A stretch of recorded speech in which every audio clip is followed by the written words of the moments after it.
ಮಲ್ಲಿಕಾರ್ಜುನ್ ಮುತ್ಯಾ ವಿರುದ್ಧ ಈಗ POCSO case ದಾಖಲಾಗಿದೆ. ಈಗ ಸಂಕಷ್ಟ ಕಟ್ಟಿಟ್ಟ ಬುತ್ತಿ ಅಂತ ಕೆಲವರು ಹೇಳ್ತಾ ಇದ್ದಾರೆ, ಬಟ್ ನಾವು ಬಿಡೋದಿಲ್ಲ ಅಂತ ಅವರ ಬೆಂಬಲಿಗರು ಹೇಳ್ತಾ ಇದ್ದಾರೆ. ಸೊ ಮಲ್ಲಿಕಾರ್ಜುನ್ ಮುತ್ಯಾ ವಿರುದ್ಧ ಪೋಕ್ಸೋ ಕೇಸ್ ಪ್ರಕರಣದಲ್ಲಿ ಈಗ ಪ್ರಕರಣ ರದ್ದು ಕೋರಿ ಹೈಕೋರ್ಟ್ ಮೆಟ್ಟಿಲೇರಿದ್ದಾರೆ ಮುತ್ಯಾ ಅವರು. ಸೊ ಕಲಬುರಗಿ ಹೈಕೋರ್ಟ್ ಮೆಟ್ಟಿಲೇರಿದ್ದಾರೆ ಮಲ್ಲಿಕಾರ್ಜುನ್ ಮುತ್ಯಾ ಅವರು. ಸೋಮವಾರ ಅರ್ಜಿಯ ವಿಚಾರಣೆಯನ್ನ ಕೋರ್ಟ್ ನಡೆಸಲಿದೆ.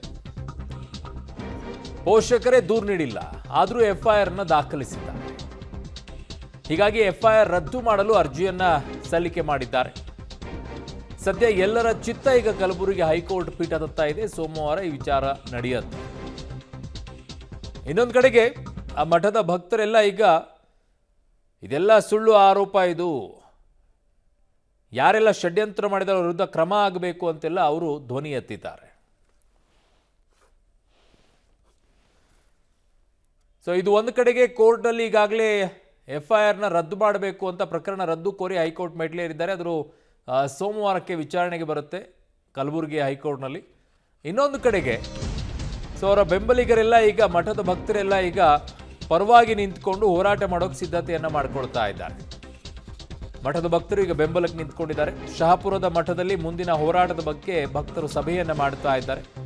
ಕೇಸ್ ರದ್ದು ಮಾಡಬೇಕು ಅಂತ ಭಕ್ತರು ಆಗ್ರಹಿಸ್ತಾ ಇದ್ದಾರೆ. ಮುತ್ಯಾ ವಿರುದ್ಧ ಆಪಾದನೆ ಸುಳ್ಳು, ಮುತ್ಯಾಗೆ ಅಪಾರವಾದಂಥ ಭಕ್ತರಿದ್ದಾರೆ. ಮುತ್ಯಾ ವಿರುದ್ಧ ಷಡ್ಯಂತ್ರ ಮಾಡಿದವರ ವಿರುದ್ಧ ಕ್ರಮ ಆಗಬೇಕು, ಇಲ್ಲದಿದ್ದರೆ ಹೋರಾಟ ಮಾಡುವ ಬಗ್ಗೆ ಎಚ್ಚರಿಕೆಯನ್ನ ಈಗ ಭಕ್ತರು ನೀಡಿದ್ದಾರೆ.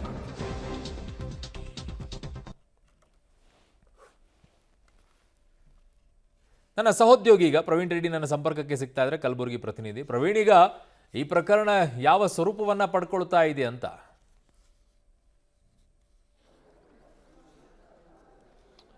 ಅರುಣ್, ಹೌದು, ದಿನದಿಂದ ದಿನಕ್ಕೆ ಈ ಒಂದು ಮಲ್ಲಿಕಾರ್ಜುನ್ ಮುತ್ಯಾರ ಪೋಕ್ಸೋ ಪ್ರಕರಣ ತಿರುವುಗಳನ್ನು ಪಡೆದುಕೊಳ್ತಾ ಇದೆ. ಏನಂದ್ರೆ ಮೊದಲನೇದಾಗಿ ಈ ಪ್ರಕರಣ ಪೋಕ್ಸೋ ಪ್ರಕರಣ ದಾಖಲಾದ ಬಳಿಕ ಖುದ್ದು ಬಾಲಕಿಯ ಪೋಷಕರೇ ಏನಂತಂದ್ರೆ ನಮ್ಮ ಮಗಳಿಗೆ ಯಾವುದೇ ರೀತಿಯಾದಂತಹ ಒಂದು ಅಸಭ್ಯವಾಗಿ ನಡ್ಕೊಂಡಿಲ್ಲ ಅಂತ ಹೇಳಿಕೆ ಕೊಡುವ ಮೂಲಕ ಇಡೀ ಪ್ರಕರಣಕ್ಕೆ ಒಂದು ದೊಡ್ಡ ಬಿಗ್ ಟ್ವಿಸ್ಟ್ ಅಂತಾನೆ ಹೇಳ್ಬೋದು.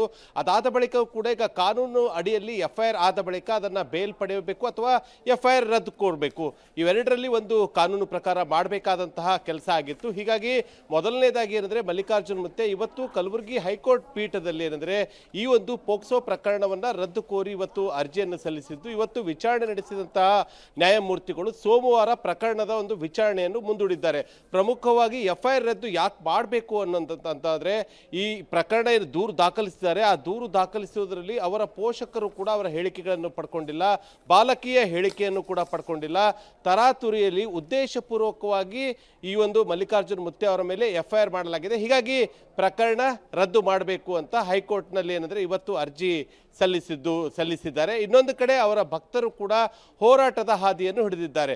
ಷಡ್ಯಂತ್ರದ ಒಂದು ಭಾಗವಾಗಿ ಈ ಒಂದು ಬಾಲಕಿಯನ್ನ ಬಳಕೆ ಮಾಡಿಕೊಳ್ಳಲಾಗ್ತಾ ಇದೆ. ಹೀಗಾಗಿ ಸರ್ಕಾರ ಕೂಡಲೇ ಮಧ್ಯಪ್ರವೇಶ ಮಾಡಬೇಕು. ಮಧ್ಯಪ್ರವೇಶ ಮಾಡಿ ಏನಂದ್ರೆ ಪೋಕ್ಸೋ ಪ್ರಕರಣ ದಾಖಲಿಸಿದ್ದಾರೆ, ಆ ಒಂದು ಪ್ರಕರಣವನ್ನ ಕೈ ಬಿಡಬೇಕು ಅಂತ ಸರ್ಕಾರಕ್ಕೆ 2 ದಿನಗಳ ಕಾಲ ಒಂದು ಡೆಡ್ಲೈನ್ ಅನ್ನು ಕೊಟ್ಟಿದ್ದಾರೆ. ಅದಾದ ಬಳಿಕ ಏನಂದ್ರೆ ಯಾದಗಿರಿ SP ಹಾಗೂ DC ಕಚೇರಿ ಮುಂಭಾಗದಲ್ಲಿ 2 ದಿನಗಳ ಬಳಿಕ ಮಲ್ಲಿಕಾರ್ಜುನ್ ಮುತ್ಯಾರ ಎಲ್ಲಾ ಭಕ್ತರು ಅಂದ್ರೆ ಸಾವಿರಾರು ಭಕ್ತರು ಸೇರಿ ಆ ಒಂದು 2 ಕಚೇರಿಯ ಮುಂಭಾಗದಲ್ಲಿ ಹೋರಾಟಕ್ಕೂ ಕೂಡ ಪ್ಲಾನ್ ಮಾಡಿದ್ದಾರೆ. ಪ್ರಮುಖವಾಗಿ ಆ ಒಂದು ಹೋರಾಟದ ಒಂದು ಅಜೆಂಡಾ ಏನಂದ್ರೆ ಯಾರೆಲ್ಲ ಆ ಒಂದು ಪ್ರಕರಣದಲ್ಲಿ ಉದ್ದೇಶಪೂರ್ವಕವಾಗಿ ಮಲ್ಲಿಕಾರ್ಜುನ್ ಮುತ್ಯಾರ ಸಿಕ್ಕಿ ಹಾಕಿಕೊಳ್ಳಲು ಎಲ್ಲ ಒಂದು ಕಾರಣದ ಕೈಗಳು ಏನು ಯತ್ನ ಮಾಡಿವೆ ಅಂತಹವರ ವಿರುದ್ಧ ಪ್ರಕರಣ ದಾಖಲಿಸಬೇಕು. ಮತ್ತು ಮಕ್ಕಳ ಹಕ್ಕುಗಳ ಆಯೋಗದವರು ಕೂಡ ಈ ಒಂದು ಪ್ರಕರಣದಲ್ಲಿ ಸಂಪೂರ್ಣವಾಗಿ ಎಡವಿದ್ದಾರೆ ಪ್ರಕರಣ ದಾಖಲಿಸಲು.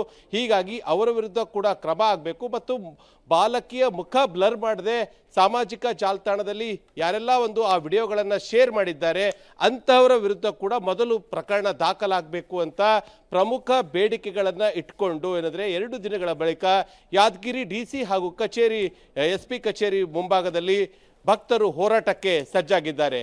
ಅರುಣ್. ಓಕೆ ಪ್ರವೀಣ್ ರೆಡ್ಡಿ, ನಿಮ್ಮೆಲ್ಲ ಮಾಹಿತಿಗೆ ಧನ್ಯವಾದಗಳು.